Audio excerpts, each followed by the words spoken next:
I want you to understand, I know that most of the time this gap is filled with pain. And that pain is very real. But what we fill the gap with matters.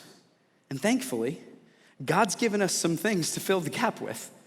When our experience doesn't match our expectation, God reminds us, hey, by the way, I'm with you. I'll never leave you. I'll never forsake you. So in the gap, what do we have? We have God's presence.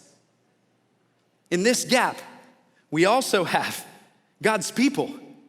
What a gift that God has given us, that when we experience a gap between our expectation and life's experiences, that man, in this gap, we have the presence of God, we have the people of God, and oh, by the way, if you actually dig into his word, we have the promises of God over our lives, and all of a sudden, what is in this gap, it looks a little more like faith and hope and trust and love, and guess what? That's gonna give us joy. Does it make the pain go away? I wish it did. I wish it did.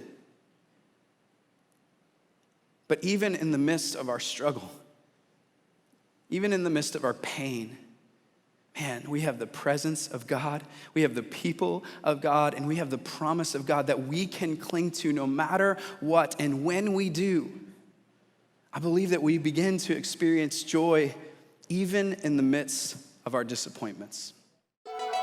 Thanks so much for watching Christ Fellowship Church on YouTube. We hope that you've enjoyed this week's message. For more content just like this, be sure to subscribe to our YouTube channel. We hope you have a great rest of your week. God bless.